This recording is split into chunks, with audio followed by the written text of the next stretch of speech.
Hello, intelligence. How are you? Hope you all are good. This is Akshay Chopra and welcome to my YouTube channel that is Akshay Chopra Maths. जहाँ हम 10th class NCERT maths discuss कर रहे थे बेटा, उस series में हम chapter number 1 circles पे पहुँच चुके हैं। ठीक है, लास्ट वीडियो में हमने इसकी इंट्रोडक्शन करी थी। आज हम इसकी फर्स्ट एक्सरसाइज कंप्लीट करेंगे और फिर नेक्स्ट वीडियो में सेकंड एक्सरसाइज स्टार्ट करेंगे। ओके, तो बेटा जो जैसे कि मैं हर बार बताता हूँ कि बेटा जितने भी चैप्टर्स हो चुके हैं इन सब की प्लेलिस्ट का लिंक प्लस बेटा व्हाट्सएप ग्रुप का लिंक, ओके, ये सब कुछ डिस्क्रिप्शन में मेंशन है। ठीक है ना, तो डिस्क्रिप्शन में जाना, व्हाट्सएप ग्रुप में ऐड होना ताकि आप अपने डाउट्स वगैरह डिस्कस कर सको, प्लस पुराने सभी चैप्टर्स की प्लेलिस्ट भी ज़रूर चेक करना। चलो, तो जो फर्स्ट क्वेश्चन है, फर्स्ट क्वेश्चन क्या कहता है कि how many tangents can a circle have. एक सर्कल के कितने टेंजेंट्स हो सकते हैं। ठीक है जी बेटा, एक सर्कल के कितने टेंजेंट्स हो सकते हैं। हमने इंट्रोडक्शन में पढ़ा था कि ये मान लो सेंटर है, यहाँ पे ये मान लो सर्कल है। ठीक है, तो हमने क्या पढ़ा था कि अगर ये एक पॉइंट है जो सर्कल की बाउंड्री पे है तो कितने टेंजेंट आ गए, 1 टेंजेंट आ गया। ठीक है, लेकिन इसका आंसर 1 नहीं आएगा। देखो क्वेश्चन ध्यान से समझो, क्या यही 1 नंबर में MCQ में ऐसे क्वेश्चन नहीं आते हैं, जानबूझ के गलत कर देते हैं बच्चे। How many tangents can a circle है, उसने जनरल पूछा है एक सर्कल के कितने टेंजेंट्स हो सकते हैं। ये तो एक पर्टिकुलर पॉइंट की बात आ गई ना। ठीक है, अगर वो ये बोलता कि how many tangents can a circle have from a particular point, from a fixed point, किसी फिक्स्ड पॉइंट में से उसके कितने टेंजेंट्स पास कर सकते हैं, फिर एक है। लेकिन वो यहाँ जनरल पूछ रहा है कि कितने टेंजेंट्स हो सकते हैं एक सर्कल के। बेटा एक सर्कल के टेंजेंट्स तो इनफाइनाइट हो सकते हैं, क्योंकि उसके ऊपर देखो ये पॉइंट्स ही इनफाइनाइट है। दूसरा पॉइंट मैं ये ले लूँ, एक टेंजेंट मैंने यहाँ से कर दिया। तीसरा पॉइंट ये ले लूँ, एक टेंजेंट यहाँ से कर दिया, एक टेंजेंट यहाँ से कर दिया, एक टेंजेंट यहाँ से कर दिया, एक टेंजेंट यहाँ से। बेटा ऐसे करके आई कैन ड्रॉ, ऐसे करके I can draw infinite tangents.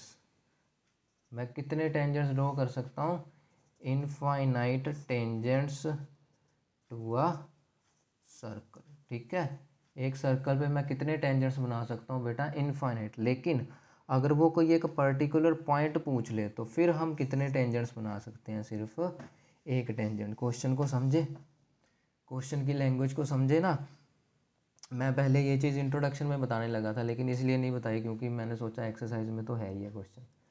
ठीक है ना, देखो अगर वो पूछे कि एक पॉइंट में से कितने टेंजेंट आएंगे तो 1 आंसर आएगा। यहाँ उसने जनरल पूछा कि सर्कल में टोटल कितने टेंजेंट्स हो सकते हैं, बेटा वो तो इनफाइनाइट हो सकते हैं क्योंकि उसके ऊपर पॉइंट्स ही इनफाइनाइट हैं। तो जहाँ से मर्जी टेंजेंट्स खींची जाओ बेटा। ठीक है, तो कितने टेंजेंट्स हो सकते हैं, इनफाइनाइट। तो ऐसे ऐसे क्वेश्चन ही पेपर में आते हैं MCQ बन के, और उसने फर्स्ट जो आपकी A ऑप्शन होगी उसी में 1 लिखा होगा। समझ गए, C में क्या लिखा होगा 0, D में लिखा होगा जाके इनफाइनाइट। वो क्या करेगा, पहली ऑप्शन में 1 लिख देगा ताकि बच्चा खुशी के मारे अगली ऑप्शन देखे ही ना और 1 को टिक करके आगे बढ़ता चले। समझ गए, तो क्वेश्चन ध्यान से पूछना। अगर किसी पॉइंट में से पूछे हाँ तो फिर ठीक है जी 1 नहीं आएगा, लेकिन यहाँ पे उसने क्या पूछ लिया कि एक सर्कल के कितने हो सकते हैं, तो फिर उसका आंसर क्या आएगा, ऑप्शन नंबर D, ना कि ऑप्शन नंबर 1। ओके स्टूडेंट्स, तो चलो अब बढ़ते हैं क्वेश्चन नंबर 2 की तरफ, which is filling the blanks. Blanks में भी वो क्या कर रहा है, बस आपके बेसिक्स ही चेक कर रहा है। ब्लैंक्स देखो फर्स्ट में क्या है, a tangent to a circle intersect it in dash points. उसने कहा है कि जो सर्कल के ऊपर टेंजेंट होता है वो सर्कल को कितने पॉइंट पे मिलके जाता है। और आपको पता ही है बेटा ये आपका एक सर्कल है, सर्कल के ऊपर जो टेंजेंट है वो सर्कल को कितने पॉइंट्स पे मिलके जाता है, एक ही पॉइंट पे मिलके जाता है। ठीक है, इसी पॉइंट को हम क्या बोलते हैं, पॉइंट ऑफ कॉन्टैक्ट। समझे, तो कितना आएगा, एट 1 पॉइंट। ओके, चलो a line intersect a circle in 2 point. उसने क्या, ये जो लाइन है जो एक पॉइंट पे इंटरसेक्ट कर रही है वो टेंजेंट है, लेकिन उसने बोला अगर वो 2 पॉइंट पे इंटरसेक्ट कर जाए। लो भाई साहब, हमने अभी अभी इंट्रोडक्शन में पढ़ के हटे हैं कि अगर 2 पॉइंट पे इंटरसेक्ट कर रहे तो that line is called secant. समझ गए, उस लाइन को बेटा क्या बोलते हैं, उस लाइन को बोलते हैं सीकेंट। ठीक है, चलो third one is a circle can have dash parallel tangents at most. बड़ा ही अच्छा क्वेश्चन है। उसने कहा एक सर्कल के पास कितने पैरेलल टेंजेंट्स हो सकते हैं।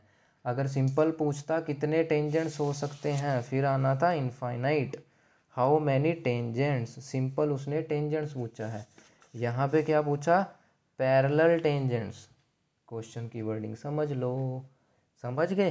तो ये 3 तरह का क्वेश्चन आ सकता है, कितने टेंजेंट्स हैं, एक पॉइंट में से कितने टेंजेंट्स हैं, और पैरेलल टेंजेंट्स कितने। ठीक है।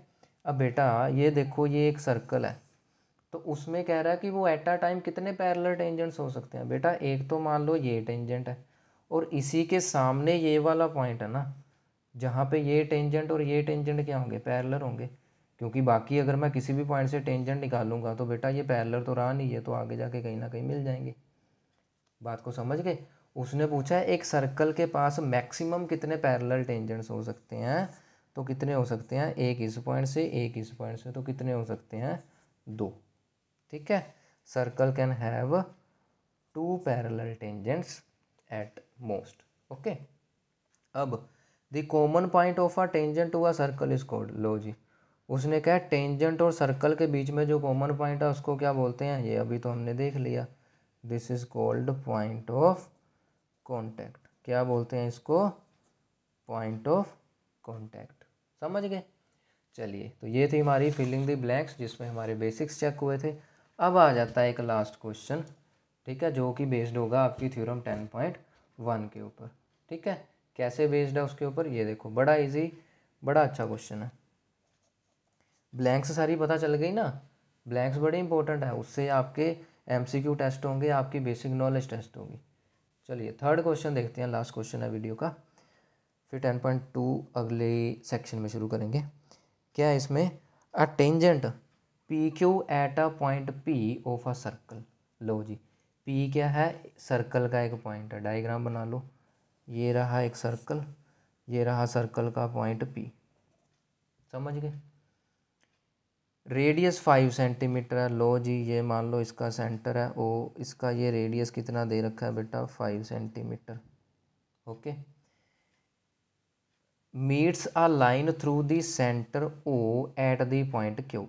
उसने कहा ओ से अगर एक हम लाइन खींचे पॉइंट क्यू की तरफ, तो वो क्यू पॉइंट्स को मीट कर रहा है कहाँ पे बेटा, 12 सेंटीमीटर पे। कहाँ पे मीट कर रहा है, 12 सेंटीमीटर की दूरी। अब आपको कैसे पता, कि आप बोलोगे सर आपने क्यू बाहर क्यों बनाया, आपने क्यू यहाँ पे क्यों नहीं बना दिया। बेटा उसने क्या बोला है, रेडियस कितना है, 5 सेंटीमीटर है, और ये क्यू वाले का डिस्टेंस कितना है, 12 है, तो ऑब्वियसली वो सर्कल के बाहर ही होगा, क्योंकि वो 5 से बड़ा है। ठीक है। तो फाइंड पी क्यू। उसने क्या बोला है कि ये जो आपका पी क्यू है भाई साहब, सॉरी ये रहा, इसकी वैल्यू हमें बताओ क्या होगी। क्वेश्चन को समझ गए। ठीक है। अब बेटा हमने अभी थ्योरम 10.1 यूज़ करके हटे हैं कि ये जो अपना टेंजेंट है, ये पॉइंट ऑफ कॉन्टैक्ट के ऊपर टेंजेंट और रेडियस आपस में क्या होते हैं, परपेंडिकुलर होते हैं। टेंजेंट और रेडियस क्या होते हैं, परपेंडिकुलर होते हैं। Perpendicular means Pythagoras theorem. चल मेरे भाई लगा दो फिर। अब ये 90 डिग्री के अपोजिट क्या आता है, 90 डिग्री के अपोजिट क्या आता है, मैं बोल ही नहीं रहा कोई। बेटा 90 डिग्री के अपोजिट क्या आता है, हाइपोटेन्यूज होता है। ठीक है। तो पाइथागोरस थ्योरम क्या कहती है कि हाइपोटेन्यूज का स्क्वायर क्या होता है, बाकी दोनों साइड्स का प्लस। लो भाई साहब। ठीक है। तो ओ क्यू स्क्वायर हाइपोटेन्यूज क्या हो जाएगा, O P square plus P Q square. अब ओ क्यू कितना है, 12, ओ पी कितना है, 5, पी क्यू कितना है भाई, वही तो फाइंड करना है। ठीक है जी, बस आंसर आ गया आपका। ये हो गया 144, ये हो गया 25, ये तो पी क्यू है ही है। तो 144 में से अगर हम 25 कर देंगे माइनस, तो ये कुछ बन जाएगा, सॉरी 144। ठीक है। 144 में से 25 माइनस कर देंगे तो ये बन जाएगा कुछ 119 जैसा। ठीक है। अब आपको पता है ये स्क्वायर को कट कौन करता है, रूट, तो यहाँ पे आ जाएगा root 119 equals to P Q. ठीक है। अब 119 का रूट नहीं फाइंड आउट होता है। ओके। तो हम क्या लिख देंगे, देयरफॉर नीचे क्या लिख देंगे, P Q equals to 119 under the root, question में क्या है, सेंटीमीटर है। तो ये कितना आंसर आ गया, इतना सेंटीमीटर, और ये रहा ऑप्शन नंबर डी। ओके, ऐसे करना है हमने इस 10.1 को अप्लाई कि ये जो अपना 90 डिग्री का एंगल है, इसके सामने वाला क्या है, हाइपोटेन्यूज, पाइथागोरस थ्योरम लगा दी।